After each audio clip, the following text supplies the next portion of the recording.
alegria estar com você. Você viu que ninguém me apresentou, porque não precisa, né? Porque eu sou dessa casa aqui.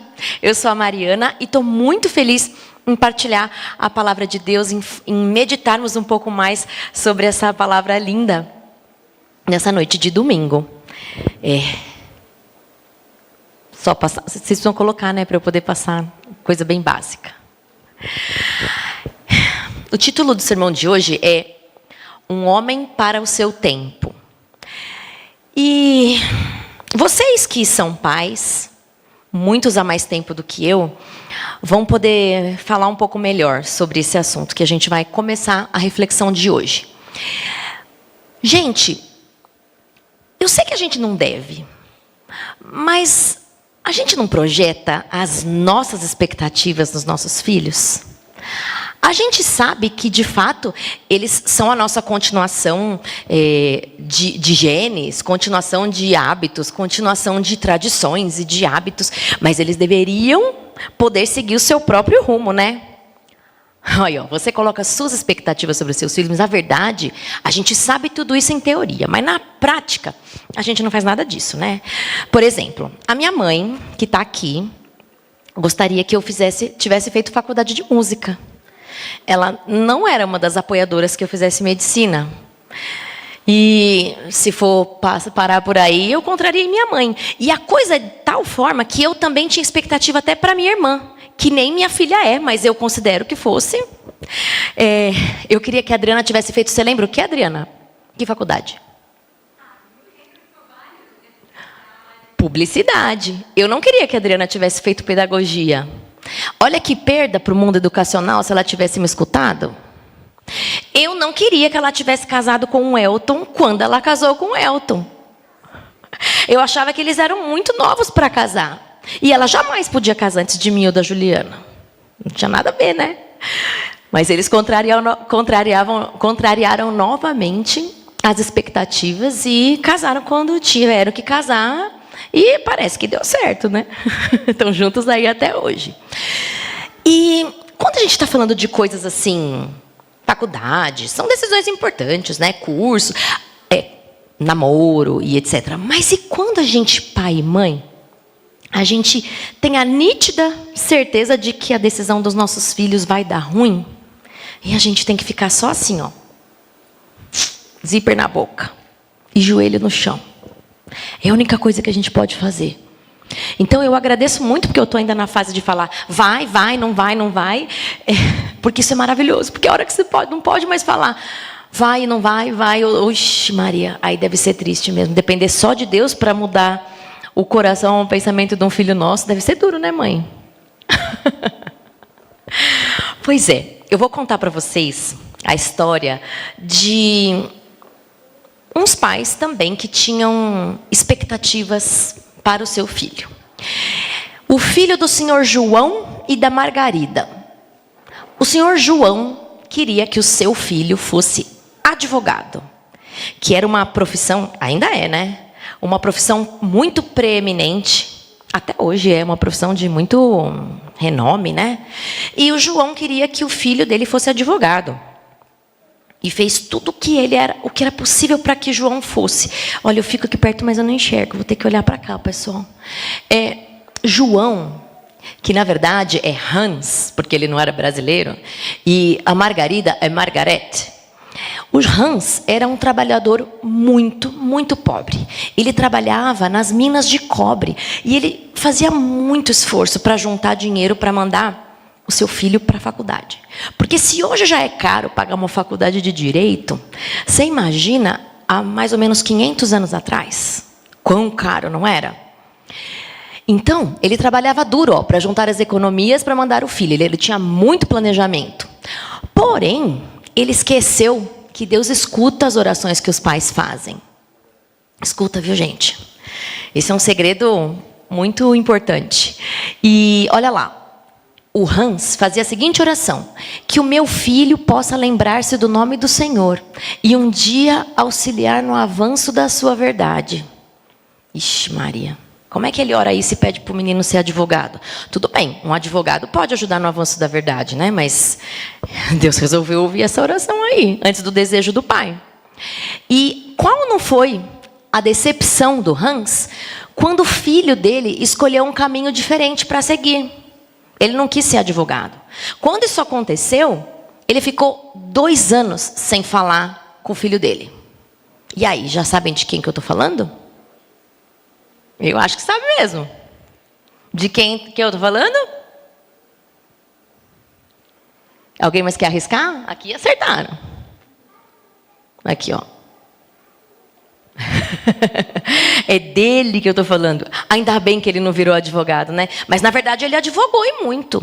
E a gente vai falar um pouquinho sobre a vida dele. Bem, Martinho Lutero nasceu e teve uma infância muito difícil. Ele nasceu em 10 de novembro de 1483 e teve uma infância muito pobre, muito rígido. E o pai sempre juntava o dinheirinho para poder levá-lo, mandava para as cidades para poder estudar o ensino básico e etc. E às vezes ele não conseguia voltar para casa. Ele estudava e morava na cidade, mas o pai nem sempre tinha dinheiro para mandar para ele. Então ele chegou a passar fome. Ele precisava cantar muitas vezes de porta em porta para conseguir dinheiro, para conseguir comer alguma coisa, para poder se locomover para suas necessidades básicas. Ele teve muita dificuldade na sua infância. Porém, na adolescência, a família já estava, o pai já estava melhor estruturado, já tinha juntado um pouco mais de dinheirinho. E, por fim, quando ele tinha de 17 até 19 anos, ele já estava se preparando e foi para a faculdade de Direito em Erfurt, isso em 1501. O Brasil estava sendo descoberto nessa época, e Martinho Lutero já estava indo para a faculdade, descoberto, né? E Brasil já estava, e Martinho Lutero já estava indo para a faculdade. Na faculdade de Direito, ele encontrou uma Bíblia, porque ele era rato de biblioteca, né? Ele encontrou uma Bíblia latina. E ele ficou impressionado, porque ele não sabia que a Bíblia era tão grande, tinha tantas coisas escritas na Bíblia. Ele só sabia de um ou outro salmo, um pedaço dos evangelhos, um pedaço das epístolas e sabia da Torá. Mas a Bíblia é imensa. O livro de profecias, ele não imaginava tudo isso. Tanto que, assim, uma curiosidade, ele ficava tão encantado, tão maravilhado com as profecias, que o primeiro livro que ele traduziu, eu vou falar isso para frente, foi o livro de Daniel. Porque ele acreditava que Jesus ia voltar muito perto da idade dele. Ele falava que em no máximo 100 anos Jesus já voltaria. E nós fizemos agora já mais de 500 anos da Reforma Protestante.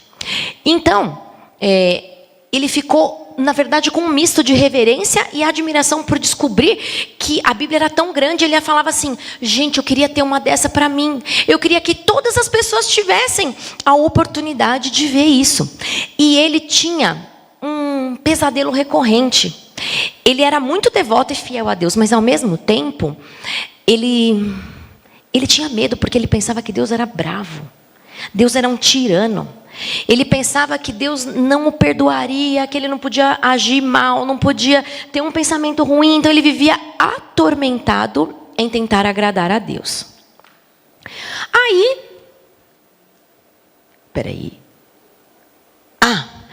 Aí um dia ele foi visitar os pais. Voltou da cidade de Erfurt para a cidade dele. E aí, quando ele estava voltando, ele enfrentou uma tempestade terrível, terrível. Com muitos raios e uma coisa assim muito, muito grande mesmo, uma chuva bem grande. E aí ele teve a brilhante ideia de se esconder embaixo de um carvalho. Pois é, em 1500 ele é uma árvore, meu amor. Mas naquela época ele não sabia que a árvore era o pior lugar que ele pudesse se abrigar de uma chuva. Hoje nós sabemos, mas ele não sabia. E um raio atingiu o carvalho e atingiu Lutero e ele quase morreu. E aí, ele fez uma promessa: se eu sair desse episódio com vida, eu vou largar a faculdade e vou servir integralmente, em tempo integral, a Deus. Eu vou para o monastério. Bom, você conhece a história. Se ele chegou a fazer tudo que ele fez depois, então é porque, de fato, ele sobreviveu. E aí, ele teve que contar para o pai dele. E aí, ele tinha que, entre escolher obedecer a Deus e obedecer o pai, que era bravo. O que ele escolheu? Obedecer a Deus, exatamente. Então, o acidente foi em julho de 1505, umas poucas semanas, aproximadamente um mês depois, ele abandonou a faculdade de Direito e foi para o monastério. E aí ele foi ordenado monge em 1507, na ordem dos agostinianos, que é uma ordem que pensava exatamente como ele, sobre a questão do sofrimento, que era uma forma de aproximar de Deus. Então, ele fazia muitos trabalhos humildes, ele mendigava, ele fazia muitas penitências, ele fazia jejuns muito prolongados, ele fazia vigílias imensas. Ele chega a contar no livro Grande Conflito, e não só no Grande Conflito, mas em outros livros que falam sobre a história dele, que ele teria morrido se ele não tivesse conhecido o poder da graça. Porque ele fazia cada vez sacrifícios maiores, tentando alcançar o favor de Deus. E, na verdade, ele sofreu até o final da sua vida por consequência de tantas privações que ele fez nessa época de claustro. Aí, lá, enquanto ele estava no monastério, ele encontrava uma Bíblia acorrentada. Era a única Bíblia que era disponível para consulta. E cada momento que ele não estava ou mendigando, ou jejuando, ou faxinando, ou pedindo, ele estava orando e lendo a Bíblia.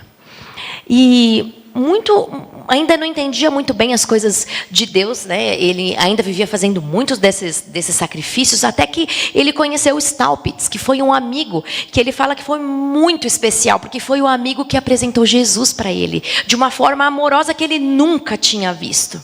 E deixou ele cada vez mais curioso e desejoso de conhecer mesmo esse Jesus. E Staupitz falava para ele assim: você não precisa fazer esse mundo de sacrifício, você precisa conhecer a Cristo.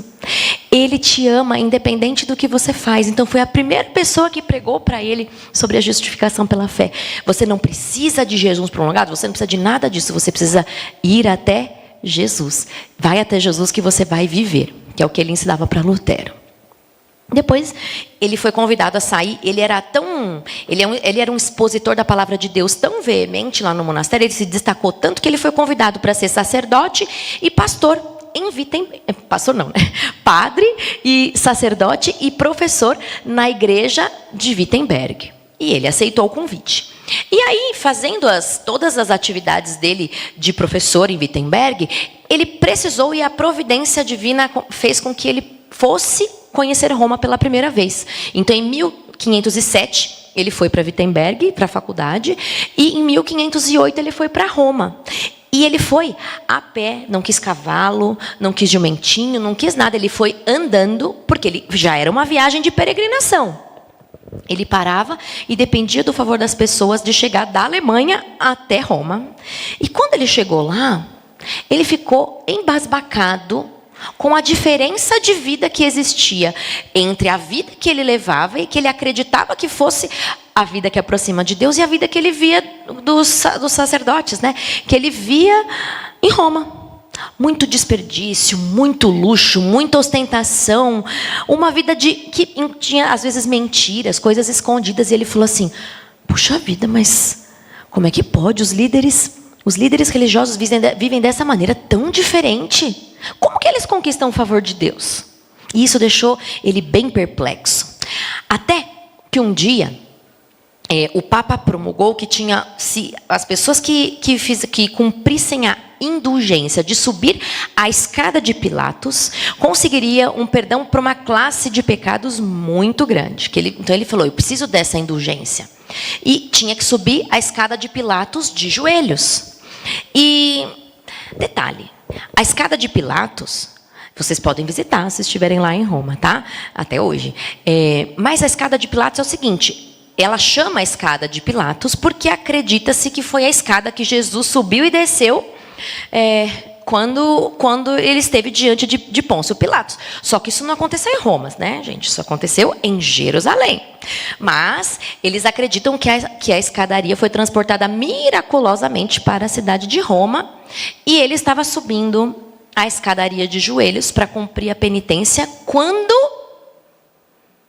ele ouviu uma voz clara, como se fosse um trovão, que dizia o que está em Romanos 1,17. Você pode abrir se quiser, mas está escrito aí para a gente ganhar esse tempo. Está escrito aí, ó: o justo viverá pela fé. E aquela voz fez com que ele parasse a subida.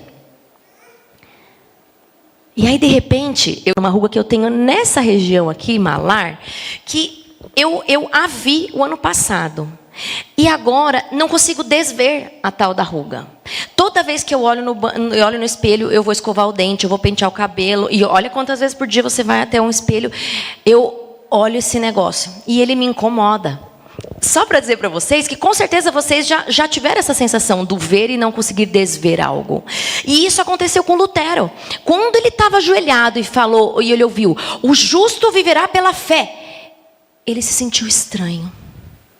Não sentiu vontade mais de continuar. E ele levantou e não completou a penitência. E falou, eu preciso estudar mais sobre isso. E assim, pela providência de Deus, ele se tornou doutor em isso.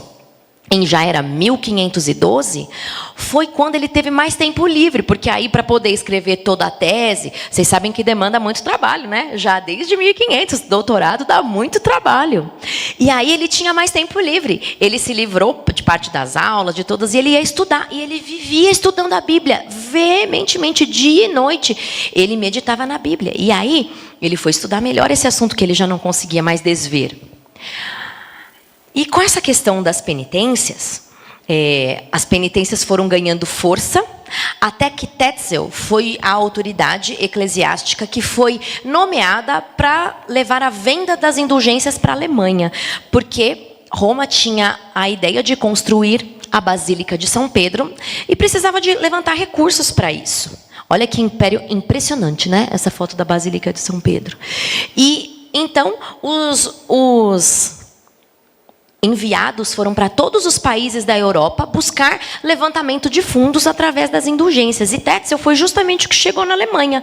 Só que aí deu ruim entre ele e Lutero, porque ele vendia muito caro as indulgências, aí as pessoas compravam e iam se confessar com Martinho Lutero, e ele falava, não te dou perdão. Não posso te dar perdão, não sou eu quem te perdoo. Vai lá e pede seu dinheiro de volta. Você é perdoado apenas por Jesus, não sou eu quem perdoa os pecados. Quem perdoa eles, você tem que confessar para Jesus. E eles iam lá para Tetzel e pediam o dinheiro de volta. Peraí, o Lutero não está querendo me perdoar. Você disse que eu tinha já... E que eles podiam, inclusive, fazer indulgências, perdão, inclusive, dos mortos. Era tão poderosa que eles conseguiam perdoar até quem já morreu. E ele falava que a frase é exatamente essa: quando as moedas caem no esqueci como chama o negócio, gasofilácio, no mesmo momento a alma sai do purgatório. E isso começou a dar um problema muito grande e fight mesmo entre Tetzel e Lutero. Até que estava se aproximando uma festa muito importante, que era chamada de Festa de Todos os Santos, lá em vários lugares da Europa, mas também lá em Wittenberg, que era uma época em que as riquezas e as relíquias da igreja do castelo eram expostas e tinham indulgências para quem somente avistasse as relíquias, de maneira que quem visse teria pequenos pecados, né? Porque grandes precisava ajudar um pouco mais. Mas muita gente afluía até a igreja de Wittenberg para justamente ver essas relíquias todas e conseguir o perdão dos seus pecados. Aí, Lutero, que não é bobo nem nada, viu se aproximando essa data, e no dia anterior à festa de Todos os Santos, que é dia 1º de novembro, dia de Todos os Santos, no dia anterior, então, que foi dia 31 de outubro, ele afixou na porta da igreja do castelo de Wittenberg as 95 proposições que ele tinha, que entravam em desacordo, especialmente com relação à venda de indulgências, a salvação pelas obras, essa parte toda de mortificação para conseguir o favor de Deus.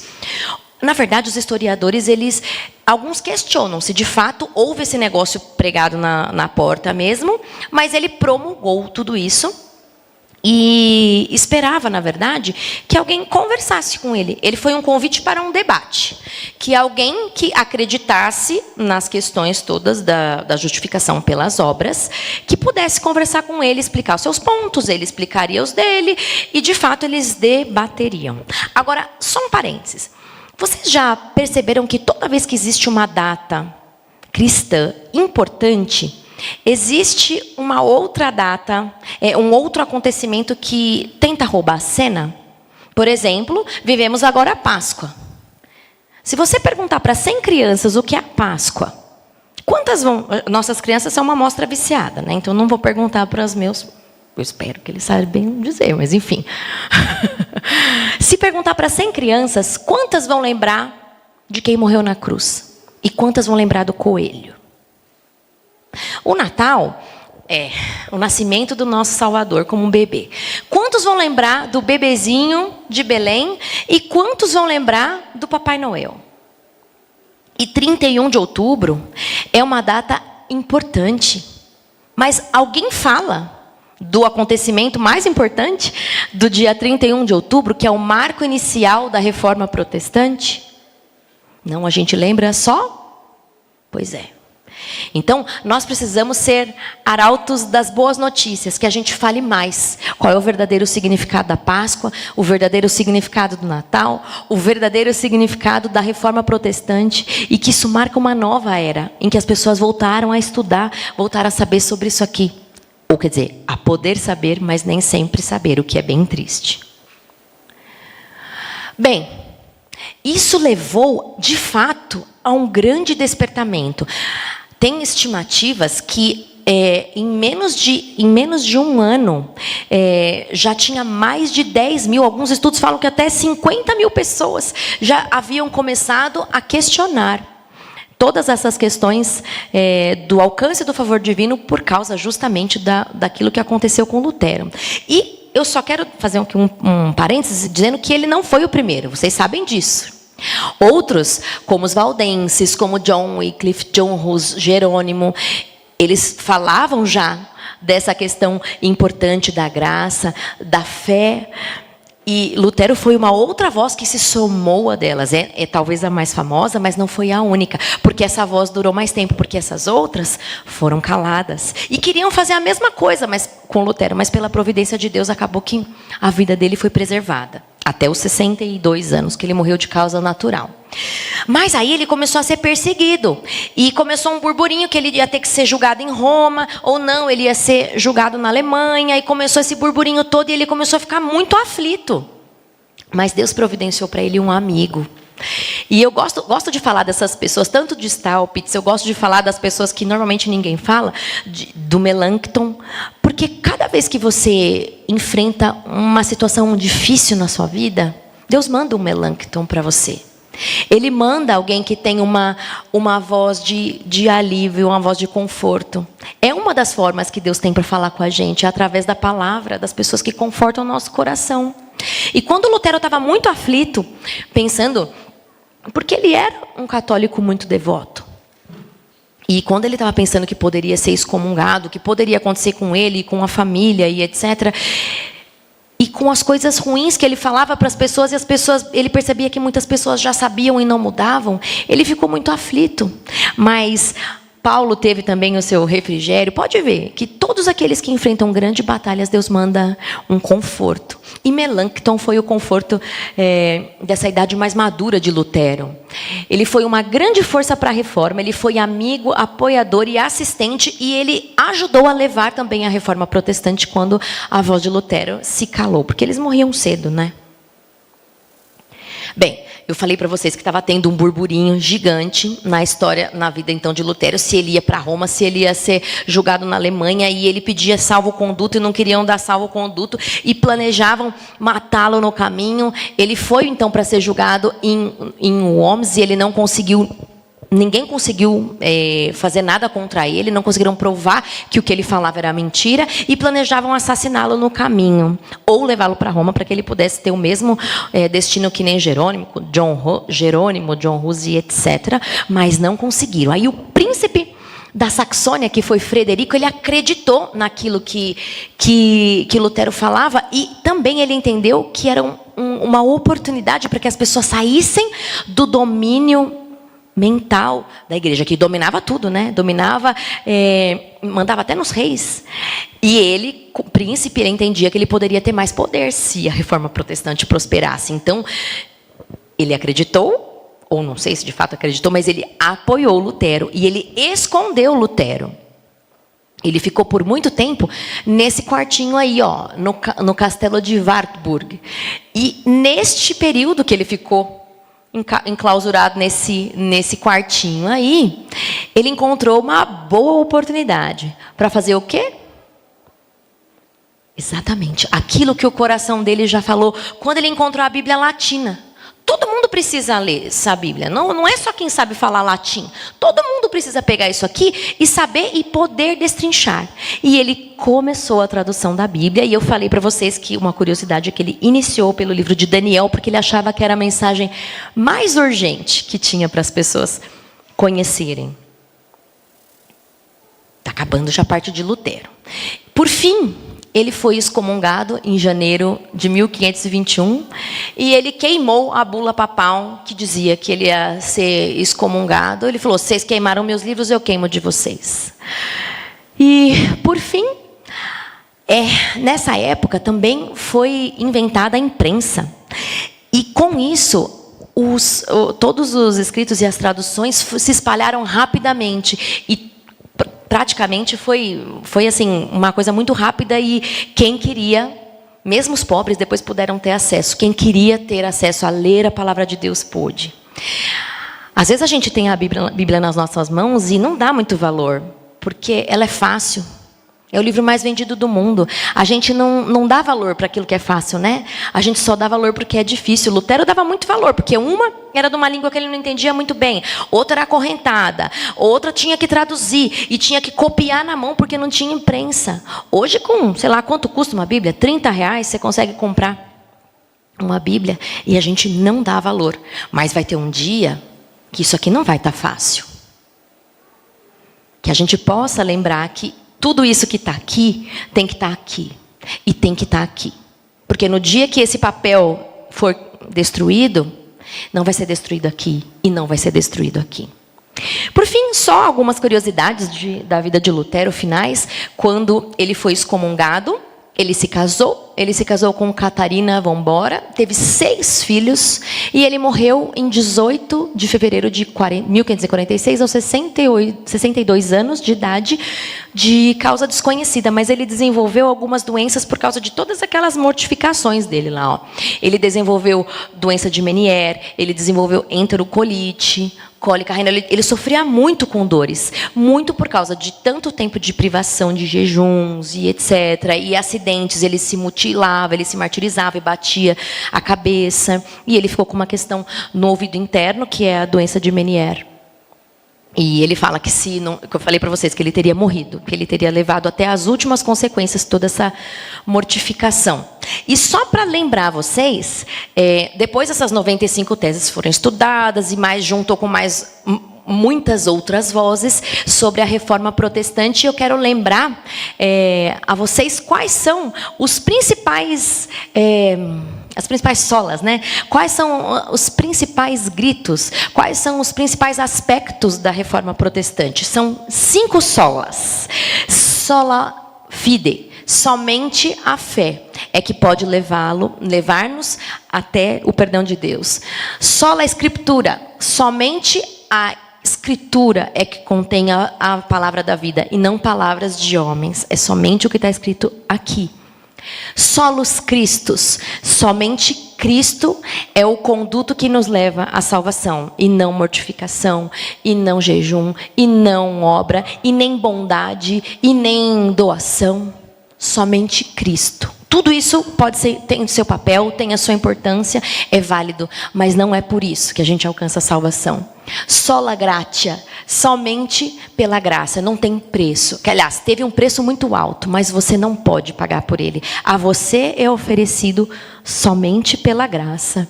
E soli deo glória, somente a Deus é que se deve dar glória, não a seres humanos. Existem seres humanos espetaculares. Esse que eu falei, a vida dele para vocês é um, mas somente a Deus nós devemos dar glória. A gente pode ouvir a história dele, se inspirar, contar, e de tantas outras pessoas maravilhosas, mas a glória somente a Deus. Só lembrando. Tá bom, muito legal saber a história de Lutero.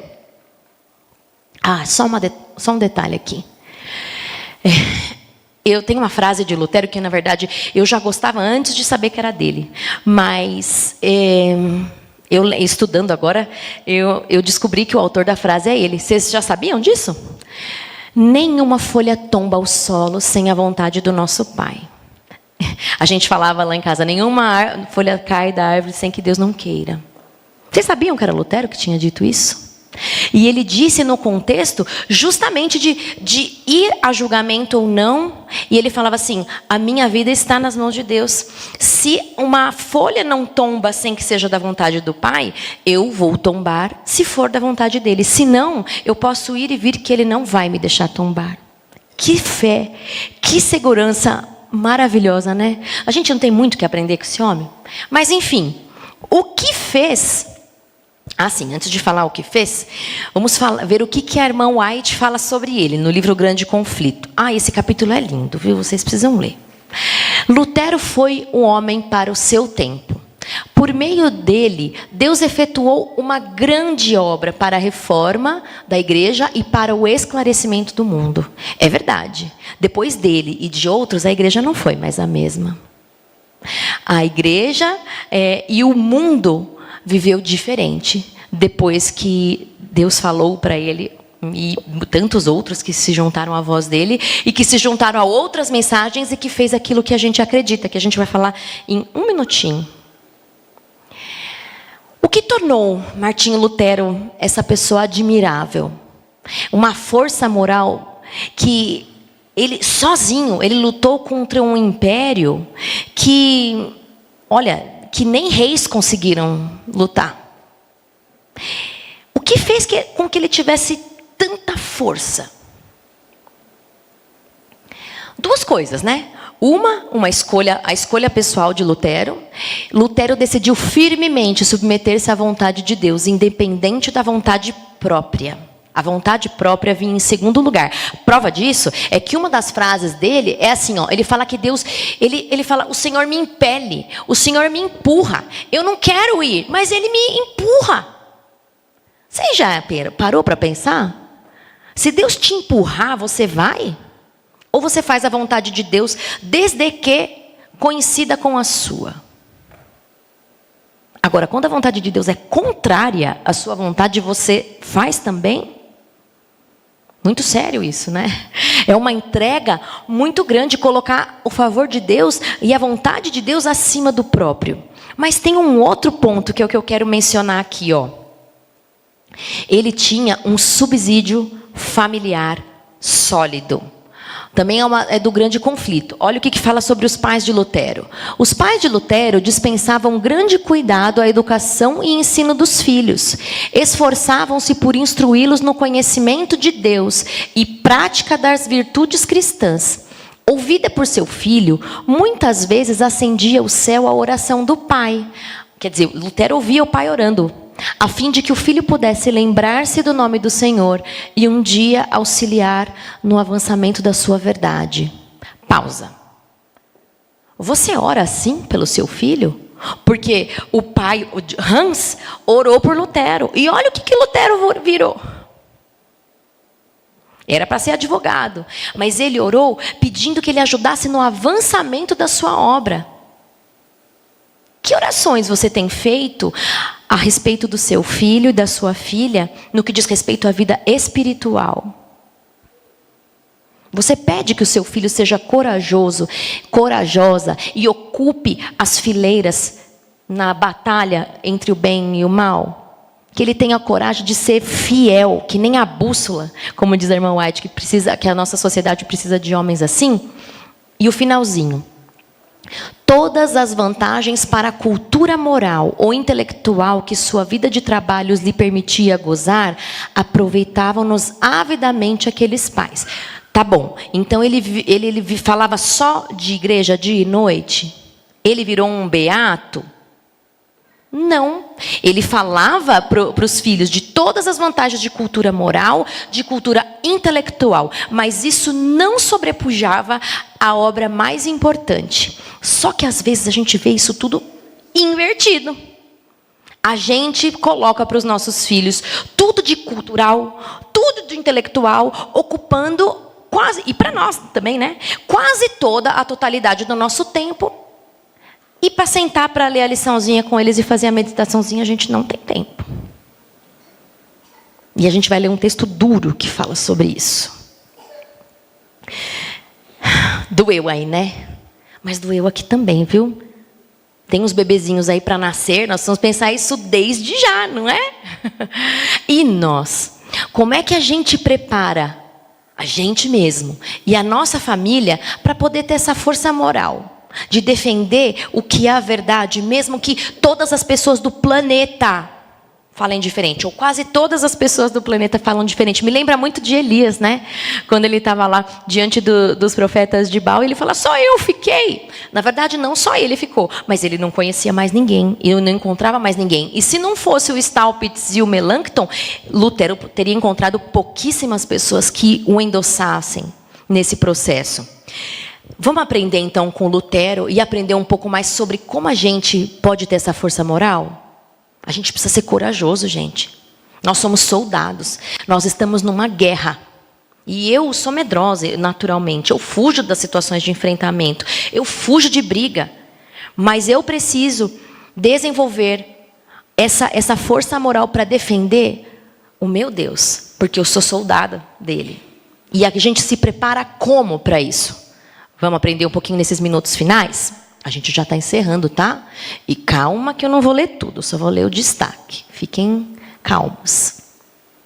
Olha lá. Havia uma verdade presente nos dias de Lutero. Agora só o que está grande lá.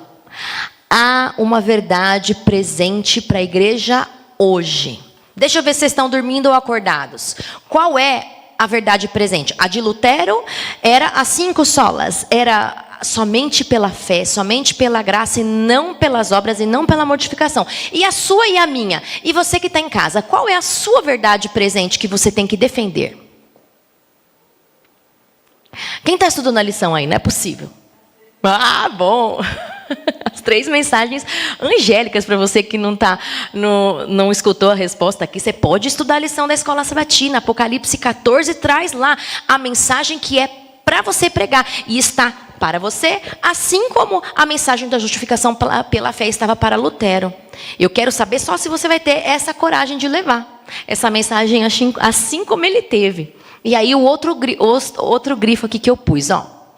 Se prezassem a luz a eles concedida, patentear-se-iam diante deles as mais amplas perspectivas da verdade. Ou seja, você saberia melhor sobre a verdade se você se interessasse em saber.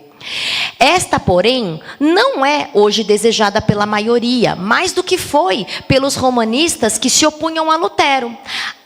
Para aceitar teorias de tradições de homens em vez da palavra de Deus. A mesma disposição das eras passadas. Ou seja, as pessoas preferem a tradição do que a inspiração. Sabe por quê? A tradição não dói, a inspiração dói. É mais fácil você pagar um dinheirinho e ter o perdão dos seus pecados, ou é mais difícil você fazer um esforço pessoal pedindo que Deus te mude e fazer um monte de coisa que é difícil?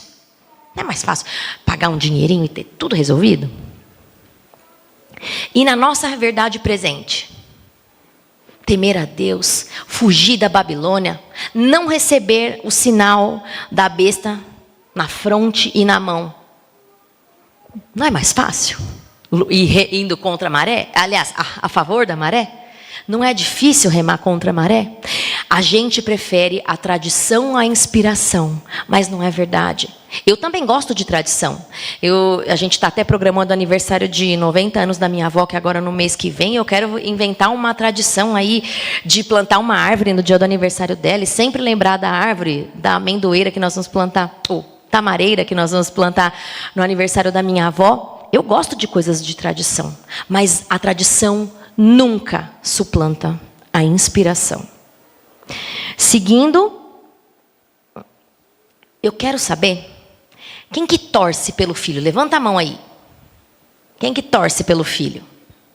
Não é demais? Meus filhos estão aprendendo a ler, a fazer as continhas de matemática. Eu já acho que eles são Einstein.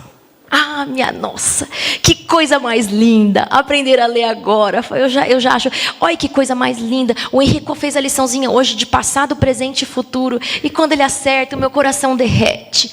Ai, como ele é inteligente. Ai, como a Melina é inteligente. Mas vocês sabiam? Ele chuta uma bola, eu já acho que é o próximo Neymar. Não é assim? Minha filha está fazendo um desenho lá de passarinho. Eu já achei que ela é a próxima Picasso. A gente acha tudo isso dos filhos da gente, né? Eles são demais. Mas vocês percebem que só treinar ou só torcer não ajuda? Porque só torcer é ficar lá. Muito bem, filho. Muito bem, filha. Nós precisamos ir além. Nós precisamos ser treinadores dos nossos filhos e não torcedores. O treinador se alegra com a vitória, mas o treinador ele está de olho aberto nas dificuldades, nas deficiências, nos pontos que tem a melhorar. Meu filho está caindo nisso. E não só de matemática, e de ciências, e de história, e do que for. Porque isso é fácil de resolver. Nem sempre, né? Mas é mais fácil. Mas a gente precisa que Deus abra a nossa mente, os nossos olhos, para que a gente enxergue os defeitos de caráter que os nossos filhos têm. E sabe por que é difícil de ver? Porque muitas vezes eles são assim, ó, iguais aos meus. E dói na minha cara olhar que a Melina e o Henrico apresentam, às vezes, as deficiências que eu ainda não consegui corrigir. Mas que não vou corrigir pela mortificação pessoal. Vou corrigir somente com a graça. Então, que a gente precisa entender, e essa ideia não é minha, mas a gente precisa entender que nós não somos, ou não deveríamos ser só torcedores dos nossos filhos, mas sim treinadores. E treinadores da gente mesmo. Tem que se autoavaliar. Não gosta de ouvir crítica, mas tem que ouvir. O Liverson fala que ele é uma das poucas que eu até tento ouvir de vez em quando e mudar algumas coisas que eu tenho de ruim que ele fala. Mas dói, né? Dói escutar alguma coisa que a gente não faz bem ou não agiu bem. Mas que a gente possa ter humildade e entender que precisa melhorar. E dói melhorar. Que a gente passe a ser treinadores e não torcedores dos nossos filhos. Agora, não tem outro caminho.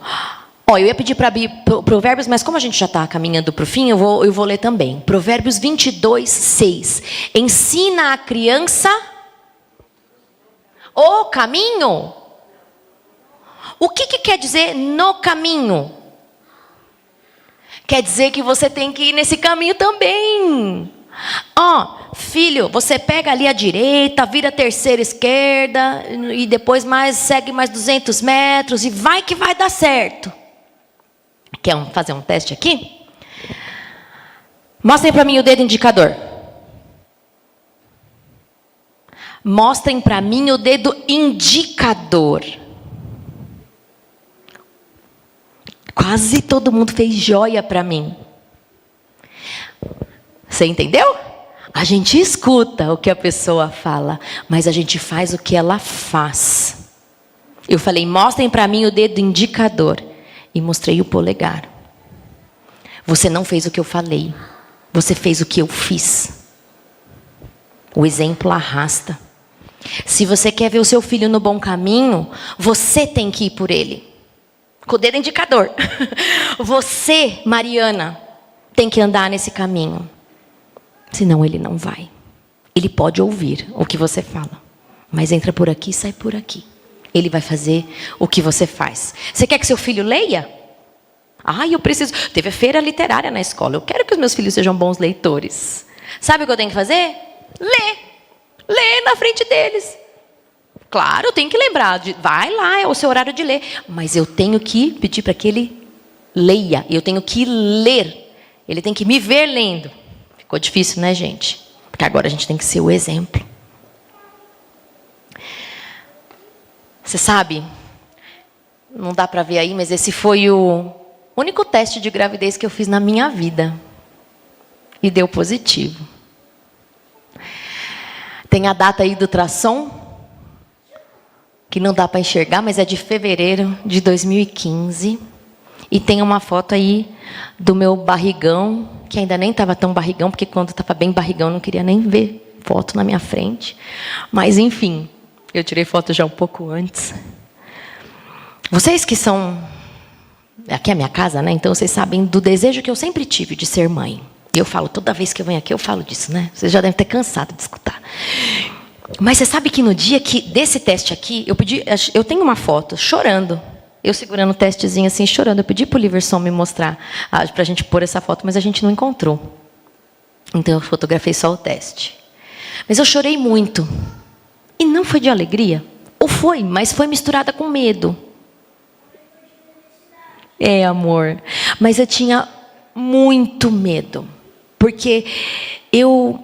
E olha que eu não fazia nem ideia de quão diferente era, mas ali, sem ser mãe, eu entendia de uma forma empírica qual era a responsabilidade de trazer um filho ao mundo e educar um filho. E olha que não é... São filhos meus, mas na verdade, em primeira instância, eles são filhos de Deus. Eu sou a segunda. Eu e o Liverson somos segundos. Eles são de verdade filhos de Deus. E Ele nos emprestou e nos deu a tarefa de cuidar para Ele. Olha que peso. Eu senti esse peso e comecei a chorar. E aí eu orava muito. E eu orava muito. E aconteceu comigo a mesma coisa que aconteceu com Lutero. Eu falava, Senhor, eu não sei, eu não sou capaz. E eu chorava desesperada. Meu Deus, como é que eu vou fazer isso agora com o filho? Depois eu descobri que eram 2. Misericórdia, são 2 filhos. Como eu vou fazer isso, Senhor? Eu não consigo. Se você me ajuda, vai comigo. Desespero mesmo. E eu, na minha fala e oração e lágrimas e choro... escutei uma voz. E se eu chorar, me perdoem. Mas eu escutei uma voz igual a Lutero. Quer dizer, não sei se foi igual a Lutero, mas eu escutei uma voz muito clara. Que me disse essa passagem aqui, ó. Ouve, Israel. O Senhor nosso Deus é o único Senhor. Amarás, pois, o Senhor teu Deus de todo o teu coração, e de toda a tua alma, e de todas as tuas forças. E essas palavras que hoje te ordeno estarão no teu coração. E as ensinarás aos teus filhos, e delas falarás assentado em tua casa, e andando pelo caminho, e deitando-te, e levantando-te. E também as atarás por sinal na tua mão, e te serão por frontais entre os olhos, e as escreverás nos umbrais da tua casa e nas tuas portas. Que está em Deuteronômio 6, 4 a 9. E é um texto que se chama Shema Israel. Quando eu pedi a direção de Deus, dizendo que eu não era capaz e que eu não conseguia criar os meus filhos, Ele falou, é de mim que você tem que falar. É sentada e deitada e andando e levantando, põe na tua casa, põe na rua, é de mim que você tem que falar. Se você fizer isso, vai dar bom. E o meu coração se acalmou. E hoje é o que eu quero falar para vocês. A gente vai meditar nos pedacinhos desse texto e a gente vai encerrar. O Senhor nosso Deus é o único Senhor. Yahvé é um. O Shema de verdade fala, Yahvé é um. Ele é diferente dos deuses dos demais deuses. Naquela época de politeísmo, ele é só um. Tá bom, a gente não adora outros deuses. Deuses como deuses. Mas a gente não tem deuses modernos que tomam o lugar desse um? Às vezes é o trabalho, às vezes é o divertimento, às vezes é a gente mesmo, a beleza, a vaidade. Vocês estão tendo aqui a série sobre os 7 pecados, não é? Será que muitos deles não podem orgulho? Será que não se torna um Deus? Mas lembre-se que o único que deve ser Deus para você é Yahvé. Amarás, pois, o Senhor teu Deus de todo o teu coração e de toda a tua alma e de todas as tuas forças. Amar quer dizer a forma mais especial, a forma mais íntima de união entre duas pessoas. Ele está pedindo para você amar a Deus, porque Ele não precisa pedir para Ele te amar, porque Ele já te ama. Ele veio morrer e esse plano estava pronto desde antes do mundo ser mundo. Ele já te amava, mas Ele pede para você, me ame. Me ame. O segredo para dar bom é me ame. Se relacione de forma muito íntima comigo. E se relacione comigo nesses 3 quesitos. Ó. Todo o teu coração. Com o centro de todo o teu pensamento. O coração é aqui, né, gente? Todo o teu pensamento, todo o teu sentimento é meu. Eu venho antes do teu sentimento. E se não for, diz para mim que está errado e pede para mudar. Porque se você olhar e ver que tem alguma coisa errada, precisamos fazer alguma cirurgia aí. Uma neurocirurgia. De toda a tua alma. A alma diz respeito aos seus apetites. Todos os desejos do seu corpo também têm que estar sujeitos a esse amor, a esse relacionamento íntimo. Todo o teu pensamento, todo o teu sentimento, todo o teu apetite, todo o desejo do teu corpo, tudo sujeito ao Yahvé, que é um. E de toda a tua força, ou seja, tudo aquilo que o teu braço pode alcançar, tudo o que o teu braço pode fazer, todo o dinheiro que você pode ganhar, todo o recurso, todas as maravilhas que você pode fazer, também tem que estar sujeitas a mim. Para dar bom, lembre que eu sou um, eu sou o primeiro. Você tem que me amar, se relacionar intimamente com o teu coração, com a tua alma, com a tua força. Tudo que você pode, é para mim que você entrega. Essas palavras que hoje te ordeno estarão no teu coração e as ensinarás aos teus filhos e delas falarás assentado na tua casa, andando pelo caminho, deitando-te e levantando. Ou algumas versões falam inculcarás. Ele está falando para falar assim só de levinho? Inculcar quer dizer o quê? Misericórdia, pegar um bisturi e um serrote, ó. Neurocirurgia, coloca lá dentro, forte. Tu as inculcarás. E como é que você inculca? Como que você abre a cabeça de alguém para falar? Fala o tempo inteiro. Andando, sentado, deitado, falando, dirigindo, no telefone, assistindo televisão, comendo. Qualquer coisa que você fizer, que seja principalmente sobre esse assunto. Também as atarás por sinal em tua mão, e te serão por frontais entre os olhos. Lembra que ainda existem muitos que usam, né? Muitos judeus usam essas caixinhas de couro, que são os tefilim ou filactérios, para poder fazer as suas orações, especialmente a oração matinal. Inclusive, o Shema é uma das 4 orações que estão nessa caixinha aí. E eles recitam de manhã, todo dia, o Shema.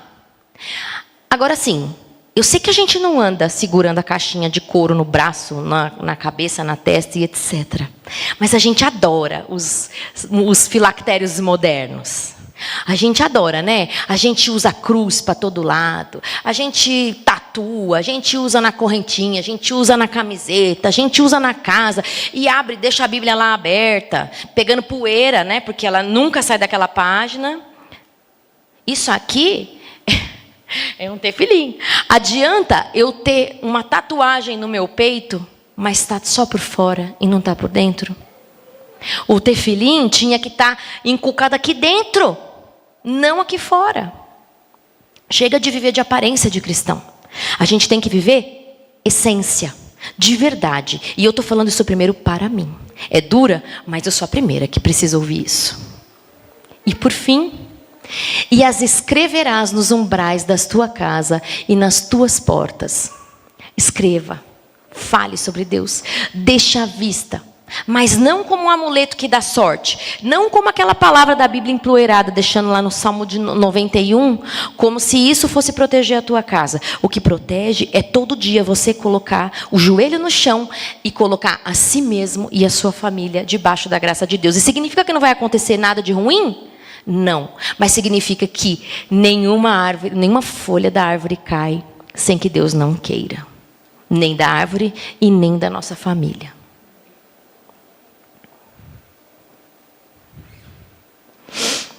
Em muitos lares, a oração é negligenciada.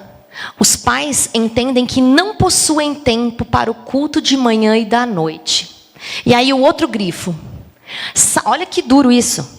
Eles saem para o trabalho como boi ou com um cavalo, sem um pensamento em Deus ou do céu. Ele deu a vida para resgatá-las. Porém, eles têm pouco mais apreciação de sua grande bondade do que têm os animais que perecem. Não precisa levantar a mão. Quantos de vocês já saíram para trabalhar que nem um boi ou um cavalo? Sem pensar um minuto em Deus. Sem dizer, muito obrigado. Por favor, vai comigo. Eu já saí, que nem boi ou cavalo. E graças a Deus eu me lembro. E quando eu me lembro que eu estou parecendo um boi ou um cavalo, eu paro e faço uma oração. Que você não esqueça nunca desse texto. E que você se sinta mesmo como um boi ou um cavalo. Quando você não sair de casa sem nem dirigir nenhum pensamento ao céu. E pare. Porque você não é boi nem cavalo. Você tem capacidade de repensar e retroceder. Faça isso. O último slide, praticamente, como é que a gente faz o culto, então, nesses dias modernos, praticamente sem tempo? Gente do céu, a vida é corrida. Agora meus filhos estudam de manhã, é um fuá para a gente poder sair no horário, né? E olha que a gente mora perto da escola. O culto deve ser curto. No máximo, 5, 10 minutinhos, especialmente se você tem crianças pequenas. Depois você faz sua devoção pessoal de quanto tempo você entender com Deus. Mas o familiar tem que ser curto. Idealmente de manhã e à noite. Ah, mas eu não consigo de manhã, porque eu saio 4 horas da manhã, meu filho não está acordado. Tudo bem, que faça em algum momento. Um é melhor do que nenhum, mas faça. Olha lá, cante, ainda que seja apenas uma estrofe. Memorize, porque um dia isso aqui não vai estar mais no nosso poder. O Espírito Santo vai lembrar o que você tem que falar, mas vai lembrar só o que você colocou, gente. Então coloque a palavra de Deus na sua mente. Leia apenas 1 ou 2 versículos da Bíblia e o pai ou a mãe explique para os menores de forma simples. E uma oração para agradecer pelo dia e pedir pela proteção de Deus. É simples, mas é claro que vai ser difícil, porque isso muda a história, isso muda a vida. Lembra que não importa o que aconteceu hoje, se você saiu que nem um boi ou um cavalo, se você não fez o culto, se você não lembrou, o que você fez até agora? Cada dia é uma página em branco, cada dia é uma nova oportunidade de você estar escrevendo a sua história. E eu gostaria que todos aqui, que a minha família, a mim, os meus filhos e a vocês, e a você que está nos assistindo, que pudessem dizer de nós um dia que nós fomos homens e mulheres para o nosso tempo, assim como disseram de Martinho Lutero. Agora a gente vai cantar uma música sobre o Shema, e no final vocês vão levar o Shemazinho para casa. Eu vou deixar 2 tarefas para você. Primeiro, que você reflita sobre isso, e a segunda, coloque o Shema em uma parte da sua casa, escreva num lugar visível e nunca se esqueça, mas não como um amuleto, mas como uma verdade, que você e eu possamos ser homens e mulheres para o nosso tempo. Amém?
Israel, o Senhor nosso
O Senhor nosso Deus é o único Senhor.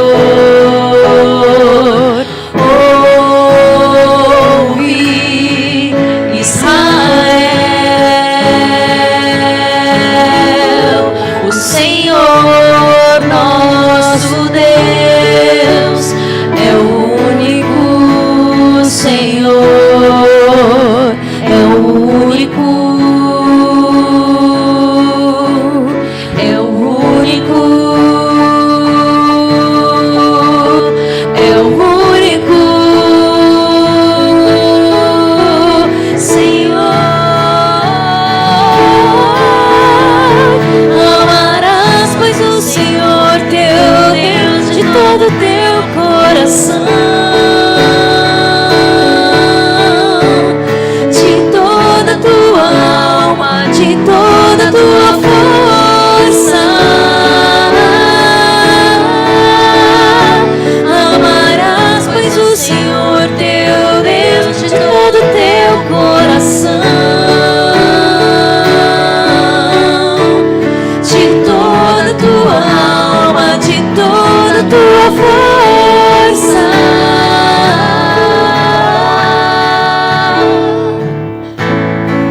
Amém. Incline a sua cabeça e vamos orar.